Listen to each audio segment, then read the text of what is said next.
Àánú mi ni ó ṣe. Má ro tẹ̀sí àwọn tó bí mi o. Àánú mi ni ó ṣe. Àánú mi ni ó ṣe. Àánú mi ni ó ṣe o bàbá. Àánú mi ni ó ṣe. Ìyà yìí pọ̀ Ọlọ́run àánú o. Dákun má ro tẹ̀sí àwọn tó bí mi o. Má ro tẹ̀sẹ̀ yìí o. Àánú mi ni ó ṣe. Má ro ẹ̀ṣẹ̀ èwe mi. Má ro ẹ̀ṣẹ̀ ọdún tó kọjá. Má ro ẹ̀ṣẹ̀ oṣù tó kọjá. Má ro àwọn àṣìṣe àwọn òbí mi ní kékeré. Má ro ẹ̀ṣẹ̀ ìran mi o. Má ro àṣìṣe mi o. Má ro ẹ̀sùn táyé kà sí mi lẹ́sẹ̀ tí mi ò mọ̀ o. Àánú mi ni ó ṣe. Àánú mi ni ó ṣe. Bàbá mi ti jẹ́ Ọlọ́run àánú o. Àánú mi ni ó ṣe. Má ro tẹ̀sí àwọn tó bí mi o. Àánú mi ni ó ṣe. Join me as we welcome the ministry of Pastor Jeremiah Igbekele. He's a song mistress, he's a prophet. He has so many songs written and composed by him. It's his program, but I'm the one talking. I don't know. Just celebrate him.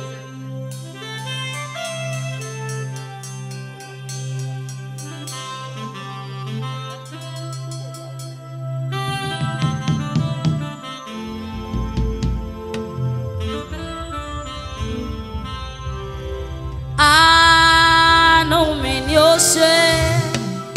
Bàbá mi ti jẹ́ Ọlọ́run àánú o. Àánú mi ni ó ṣe. Má ro tẹ̀sí àwọn tó bí mi o. Má ro tẹ̀sẹ̀ yìí o. Àánú mi ni ó ṣe. Ṣàánú mi kọjọ́ tó lọ lórí mi o bàbá. Quickly, when I get to the studio, I met a surprise. Somebody brought a surprise to me. The crooner of Kosogun Ye Otubu. Kosogun Ha níbo ló lọ is in the house. Hallelujah. Amen. The song Àánú mi ni ó ṣe. This is the crooner of the song. Àwọn lọ́ni. Má ro tẹ̀sí àwọn tó bí mi o. Bàbá mi ti jẹ́ Ọlọ́run. Ẹ̀yin tẹ́ nílò àánú pẹ̀lú mi dá o.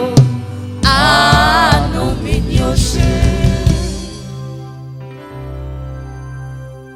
Àánú mi ni ó ṣe. Tó o bá ṣàánú wa ayé àtúntọ́. Àánú mi ni ó ṣe. Má ro ẹ̀ṣẹ̀ àwọn tó bí mi lọ́mọ o. Má ro ẹ̀ṣẹ̀ àdáyébá mi o. Má ro ègún ìdílé mi o. Àánú mi ni ó ṣe. Má kọ̀ mí o Jésù.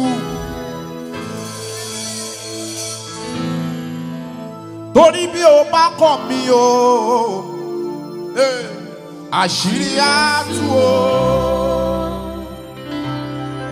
Ẹ sà, àánú wà lóòótọ́. Ẹni tí Ọlọ́run bá kọjú àánú sí ilẹ̀kùn á ṣí. Ẹni tí Ọlọ́run bá kọjú àánú sí ayé á dìde fún. Of a truth, David was given a standing ovation before arrival. Wọ́n dé ilé Jésè. Wọ́n ní ọba dà. Wọ́n ní òróró yọ sí Eliabu lórí. Gbogbo àwọn ọmọ Jésè jáde, òróró jábọ́ sí wọn lórí Jehovah nisi. Jésè sọ pé gbogbo àwọn ọmọ mi rèé wọ́n ló kù kan tó wà nínú igbó tó ń da ẹran kiri. Wòlíì wípé ẹ lọ pè wá, ẹnì kankan ò ní jókòó. He was given a standing ovation before arrival. Wọ́n ní ẹ lọ pè wá, ẹnì kankan ò ní jókòó títí ẹni tẹ́ ẹ pè ní ọmọ inú igbó yìí, ẹni tẹ́ ẹ pè ní useless boy yìí, tó máa fi dé, I authorize by the authority of Jesus. Gbogbo apá àbí tó ti kọ̀ ẹ́ sílẹ̀ lónìí ìrántí máa dìde fún ẹ. Torí bí o bá kọ̀ mí o, àṣírí àtú o, má kọ̀ mí o, má kọ̀ mí o, Jésù. Torí bí o bá kọ̀ mí o, àṣírí àtú o. Nebukadnezari, odidi ọba ìlú ńlá kan ní Bábílónì. Bíbélì sọ fún wa pé ó kàn sọ̀rọ̀ òdì kan sí Ọlọ́run ni o, ó kàn sọ̀rọ̀ ìgbéraga ni o.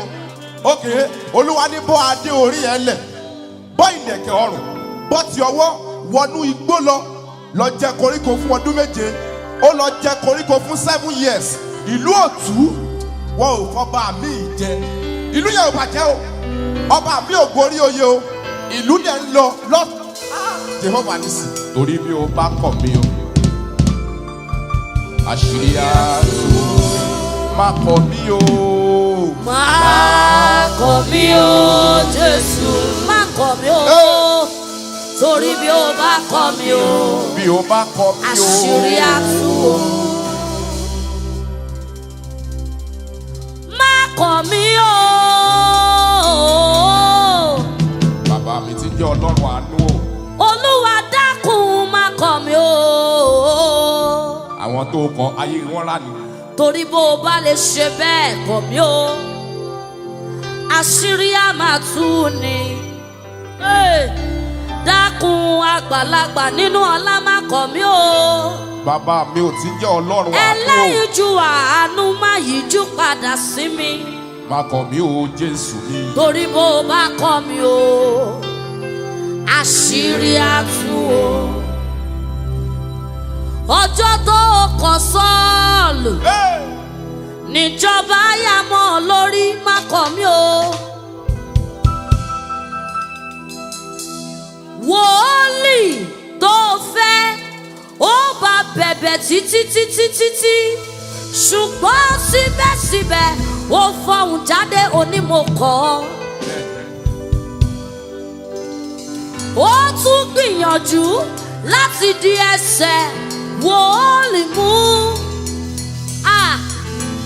Ó ṣe mistake, ó yaṣọ wòlíì, ó tún sọ wípé ìjọba rẹ̀ fàya. Adeyinka Alaseyori ní gbangba ni mo ti bẹ̀ ọ́ ayérayé. Má kọ̀ mí o, má yíjú padà sí mi. Má kọ̀ mí o, Jésù. Má kọ̀ mí Olúwa. Torí bí o bá kọ̀ mí o, bí o bá kọ̀ mí o, àṣírí á tú o. Bó o bá kọ̀ mí, omi lè tẹ̀yìn wọ́n gbìn mí lẹ́nu. Bẹ́ẹ̀ni. Bó o bá kọ̀ mí, ayérayé ó mà ti tán fún mi nìyẹn. Ẹni tó o bá kọ̀, ta ló lè gbà á mọ́ra? Gbogbo ayé ló ń bàjá nìyẹn. Ọlọ́run bó o bá kọ̀ mí o, àṣírí á tú o. Má gbà fún mi lọ o Èdùmàrè. Torí bí o bá kọ̀ mí o, àṣírí á tú o. Má kẹ̀yìn sí mi, má padà lẹ́yìn mi, má kọ̀ mí o. Má ta mí nù nígbà kankan láyé mi o. Torí bí o bá kọ̀ mí o, àṣírí á tú o. Kì í ṣe mímọ̀ ọ́ ṣe ni àwọn tó o fẹ́, àwọn tí o kọ̀ láyé ń tẹ́wọ́ gbà. Kì í ṣe bẹ́ẹ̀ èèyàn ṣe morí kan tó, àbí bórin ìyẹn ṣe pọ́pùlà tó, ṣùgbọ́n àwọn tọ́lọ́run kó mọ́ra àwọn láyé ń gbà. Ìdí nìyẹn tí gbogbo ayé fi máa ń sọ pé one with God is majority. Bó o bá ń bẹ pẹ̀lú Ọlọ́run, gbogbo èèyàn á máa fẹ́ ọ ayérayé máa gbà fún mi lọ o Èdùmàrè torí bí o bá kọ̀ mí o àṣírí á tú o Ọlọ́run mi má padà o Ọlọ́run mi má padà o Ọlọ́run mi má padà o Ọlọ́run mi má padà o Ọlọ́run mi má padà o Ọlọ́run mi má padà o Ọlọ́run mi má padà o Ọlọ́run mi má padà o Ọlọ́run mi má padà o Ọlọ́run mi má padà o bó bá padà ayé ayọ̀ mi o tó bá padà ojú àtì mi ní gbangba tó bá padà níbo ni mo fẹ́ fojú pamọ́ síta ni mo fẹ́ fojú jọ dákun jọ̀wọ́ má padà o torí mo ní ọlọ́kàn mi ṣe balẹ̀ o Ọlọ́run mi má padà o torí mo gbára lé ọ bíi promoter bíi marketer bíi distributor òun nínú mi ṣe ń dùn tọkàn mi ṣe balẹ̀ nínú rẹ Ọlọ́run mi má padà o Ọlọ́run mi má padà o Ọlọ́run mi má padà o Ọlọ́run mi má padà o Ọlọ́run mi má padà o má kọ̀ mí o Èdùmàrè torí bí o bá kọ̀ mí o àṣírí á tú o. Of a truth, everybody is replaceable.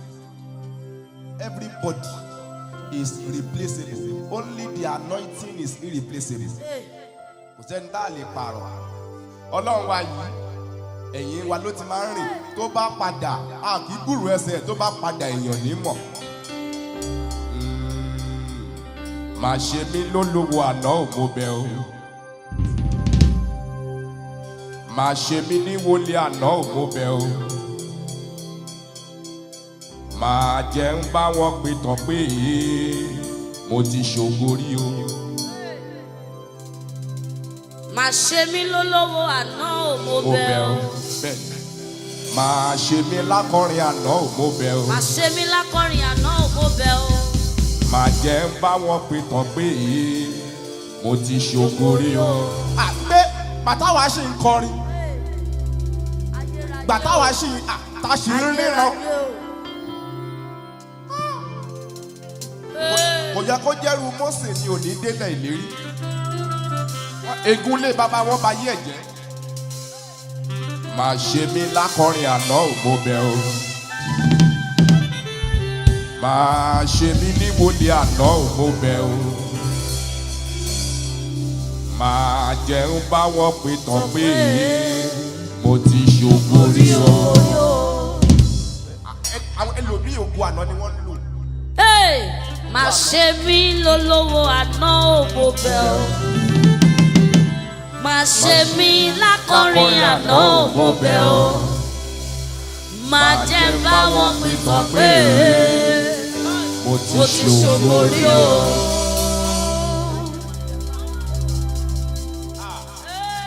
Bàbá mi o. Má ṣe mí lólówó àná ò mo bẹ̀ o. Má ṣe mí lóhun èlò àlòpàtì mo bẹ̀ o. Má jẹ́ ń pẹ̀ láwọn tó máa jókòó níbi ẹ̀bà lọ nígbẹ̀yìn ayé mi. Tó máa jókòó sínú ilé tó máa sọ pé mo dẹ̀ ti sin Ọlọ́run rí, mo ti kọrin rí, mo dẹ̀ ti ṣògo rí o. Má jẹ́ ń bá wọn pìtàn pé mo ti ṣògo rí o. Ọ máa san ṣọ́ọ̀ṣì pé bàtàwá ṣì ń dáwó ṣọ́ọ̀ṣì wa yìí àti rí landlord tó kú bíi tenant àti rí àwọn kan tí wọ́n mórí kọ o aláṣeyọrí wọ́n mórí kọ ṣùgbọ́n àgbúrò wọn mọ́ wọ́n ò kú àdẹ̀gbúrò wọn mọ́ ṣùgbọ́n ògo wọn wọ mi. I pray by the authority of Jesus gbogbo ẹ̀yin tí ẹ gbọ́ ohun yìí as God liveth ó ní di ológo àná. Amen. Má ṣe mí lólówó àná mo bẹ̀ Mo ọ́. bẹ̀ ọ́. Bàbá má ṣe mí lákọrin àná mo Mo bẹ̀ bẹ̀ ọ́. ọ́. Má Má jẹ́ jẹ́ bá wọn pìtàn pé mo ti ṣògo rí o. Ọwọ́ tó ti fún ni mi ò gbúdọ̀ tọwọ́ tó ń tọrọ jẹ.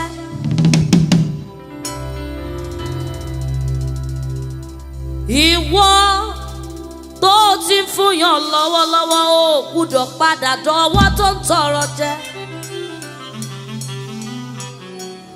Ìwọ tó jẹ́ tẹ́nàntì lónìí ìtàn rẹ̀ gbúdọ̀ yípo padà ó gbúdọ̀ di landlord. Gbogbo landlord lọ́wọ́lọ́wọ́ ó gbúdọ̀ bá wọn pìtàn pé ó ti kọ́lé rí ó ti wá di tẹ́nàntì o. Má jẹ́ ń bá wọn pìtàn pé Yínká mo ti ṣògo rí o.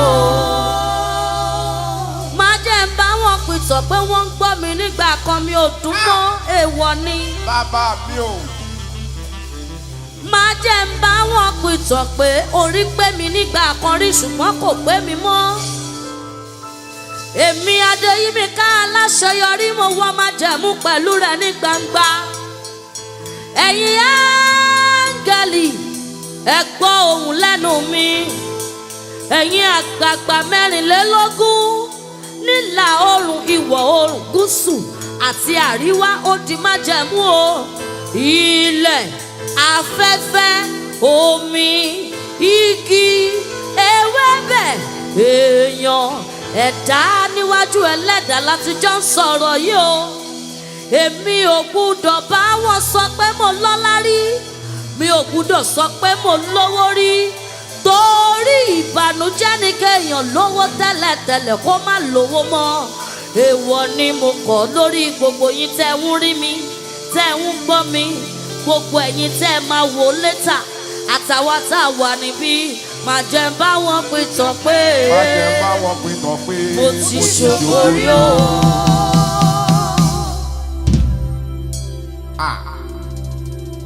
Sọ́ọ̀lù òkú wọ́n fọba mi jẹ. Kò kú o wọ́n gbé òróró dé ilé Dáfídì wọ́n lọ da òróró Dáfídì lórí. Ó di ọba àná. Sọ́ọ̀lù òkú o wọ́n fi Dáfídì jọba. Ó wá ń wá bó ṣe máa pa kiri. Má jẹ́ ń bá wọn pìtàn pé mo ti ṣògo rí o. Wá ní mo ti kọ́lé mẹ́rin lẹ́kọ̀ọ́ rí tí kì bá ṣe pé nǹkan tó ṣẹlẹ̀ ní mi ò ní ta wọ́n kọ́ ilé mẹ́rin wọ́n dẹ̀ ta. Má jẹ́ ń bá wọn pìtàn pé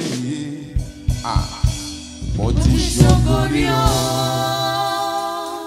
Kó tó di kó pẹ́ kó tó di kó pẹ́ Ọlọ́run àánú gbẹ́jọ́ mi rò kó tó di kó pẹ́. Kó tó di kó pẹ́ kó tó di kó pẹ́ Ọlọ́run àánú gbẹ́jọ́ mi rò kó tó di kó pẹ́. Ó pẹ́ jù fún Nábótì.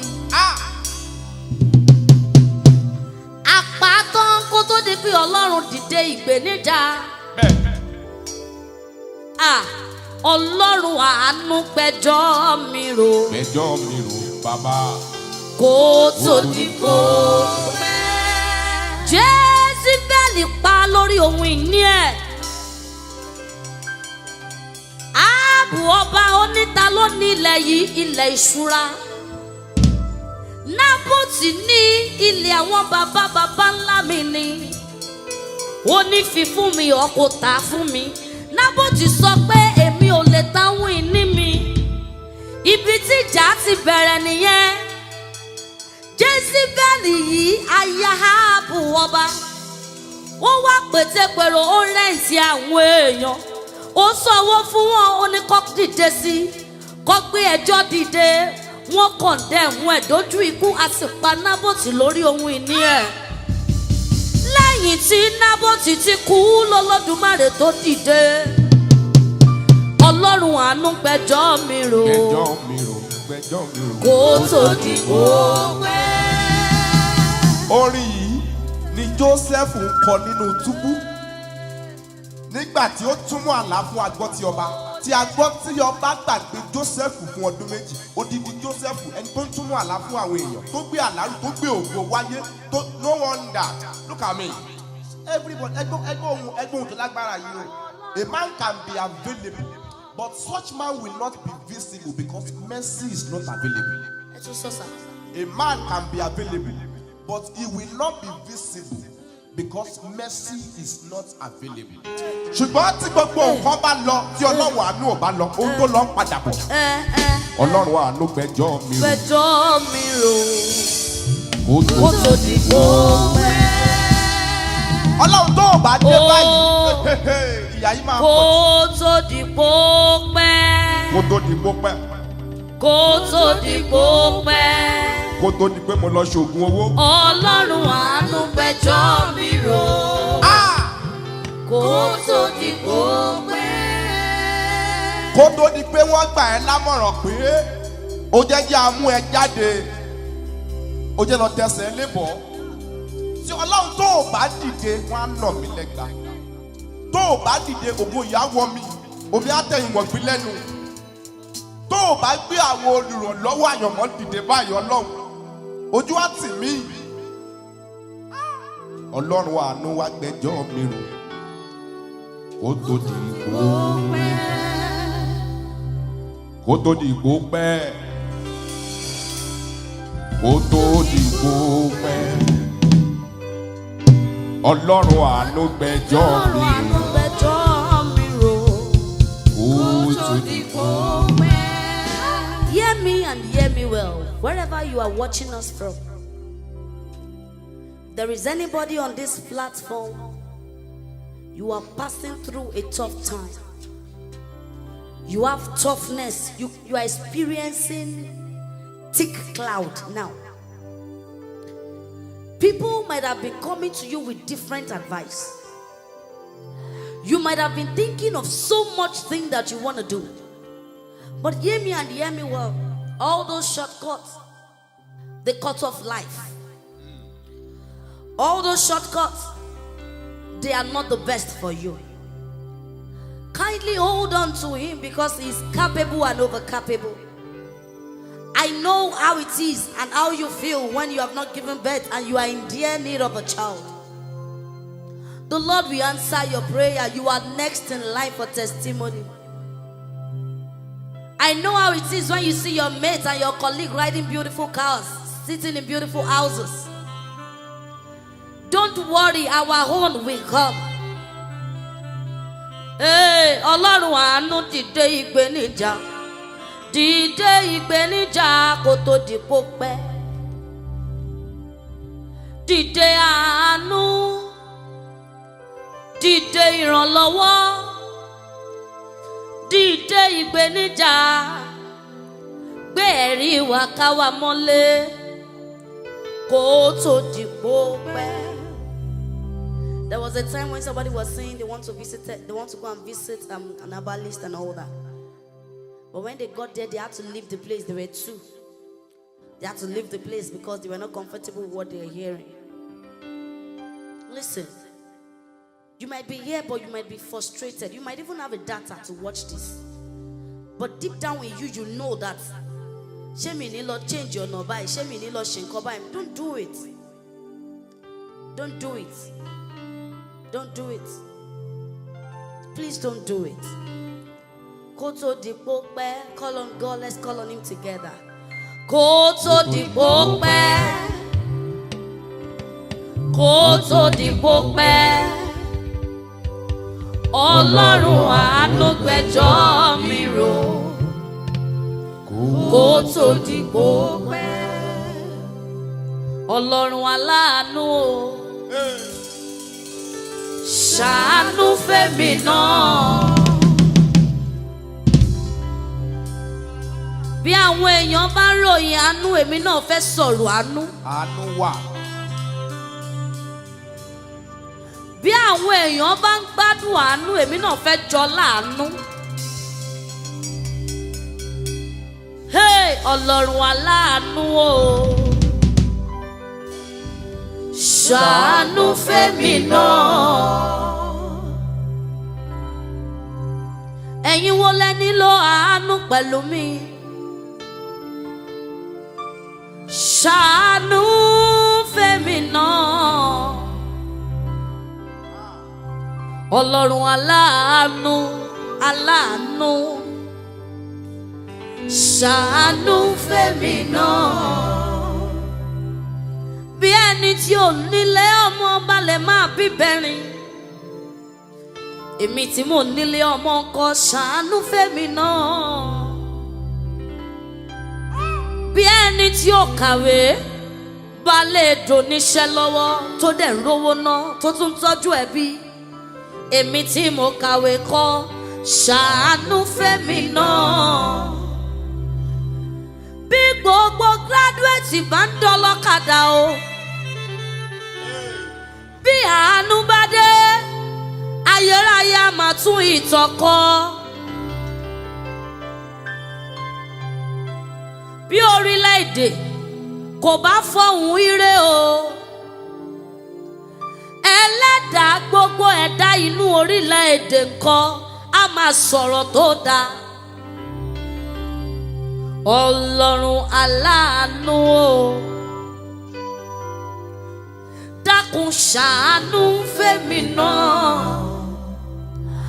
Bàbá ní billions of olórin lágbàáyé, àánú ìgbédìde jó wà lórí mi. Tá a bá ní multi-billions of olórin káàkiri àgbáyé, àánú tó ń fọhùn títí láì, Ọlọ́run jọ̀wọ́ jó wà lórí mi. Bó bá nira fún ìdílé tí mo ti jáde wá àti ibi tí mo ti fọ́kọ láti ṣe rere, àánú tó mú kéèyàn bí ní wẹ́rẹ́ tó mú ga ní wẹ́rẹ́, Ọlọ́run jó wà lórí mi. Bí gbogbo wòólì bá ń ṣiṣẹ́ ìránṣẹ́ tí wọ́n fara pa, àánú máa fọwọ́ kọ ọmọ mi ní jó wà lórí mi. Ó Ọlọ́run aláàánú o, ṣàánú fẹ́mi náà. Ẹlẹ́dàá, ẹlẹ́dàá o, má fi kú ọmọ dán mi wò, ìgbàgbọ́ mi ò gbé. Ẹlẹ́dàá. Ọjọ́ kan ni wọ́n lọ́mọ mẹ́wàá kú mọ́ Jóòbù lọ́wọ́. Olúwa, ọjọ́ má kan fi kú ṣoṣo. ọmọ dán mi wò mẹ́wàá. Ọjọ́ kan ṣoṣo, ọmọ mẹ́wàá. Ẹrú tí ó wá túfọ̀ fún wọn yẹn ò kú mọ́ ọmọ. Má fi kú ọmọ dán mi wò. I authorize by the authority of Jesus, ohun tó máa jábọ́ fọ́ ní ọwọ́ ẹ̀ tí ò ní ṣe é kó jọ mọ́. Orúkọ Jésù. Ẹ̀yin abiyamọ tí ẹ̀ ń wò mí, ẹ fi ìtara ṣàmì o. Ohun tó máa bọ́ fọ́ ní ọwọ́ ẹ̀ tí ò ní ṣe é kó jọ mọ́. Tí o bá ti ṣe àmì kò ní jábọ́ fọ́. Amen. In the name of Jesus. Ọjọ́ tí wọ́n pa Absalomu mọ́ Dáfídì lọ́wọ́, rabaraba ẹ̀ ló bá kú. He was just shouting, Absalom, Absalom, my son. Bíbélì pé ẹ̀ẹ̀kan lọ́dún ni Absalom máa ń gẹrun ẹ̀. Ẹ̀ẹ̀kan lọ́dún ó dẹ̀ pa irun yẹn lọ́ fi kọ́gi. Jésù. Ohun tó máa bọ́ sọnù ní ọwọ́ rẹ, Jehovah nísì, tí ò ní ṣe é kó jọ mọ́, tí o bá ti ṣe àmì kò ní jábọ́ fọ́. Amen. Fire. Má fi kú ọmọ dán mi wò, ìgbàgbọ́ mi ò gbé. Ẹlẹ́dàá, Ẹlẹ́dàá. bàbá mi ti ń jẹ́ Ọlọ́run àánú o. ẹlẹ́dàá o. Ẹlẹ́dàá mi o. Má fi kú ọmọdán mi wò.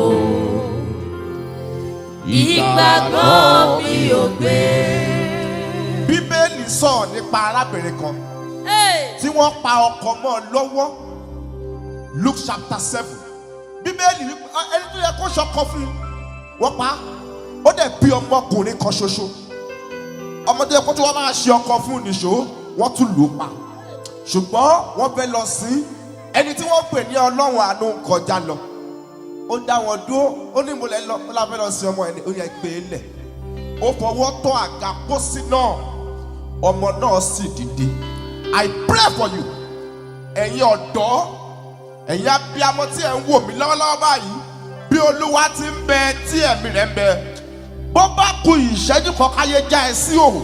Orúkọ Jésù. Bó bá kù ìṣẹ́jú kan kí ayé gbọmọ pa lọ́wọ́ rẹ. In the name of Jesus. Bí ó bá kù ìṣẹ́jú kan kí wọ́n dìde ìṣẹ́jú kan torí títí ẹ. Tó o bá ti ṣe àmì Ọlọ́run àánú ò ní gbà.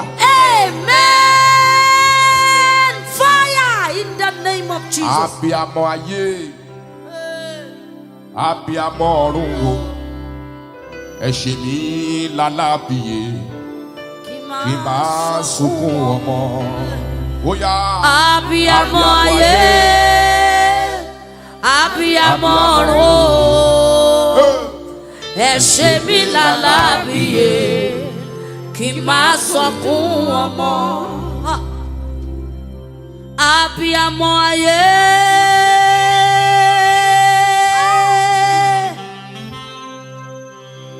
Abiyamọ ọ̀run. Ẹ ṣe mí lálábìyè o. Látorí àkọ́bí dórí àbígbẹ̀yìn mi ò gbúdọ̀ sunkún ọmọ. Abiyamọ ayé. Abiyamọ ọ̀run. Látorí àkọ́bí dórí àbígbẹ̀yìn mi ò gbúdọ̀ pẹ̀ láwọn tó ń sunkún ọmọ. Bí n bá ń bẹ níbẹ̀ tẹ́lẹ̀tẹ́lẹ̀ mo yọ orúkọ mi kúrò nínú àwọn tó máa sunkún lórí ọmọ.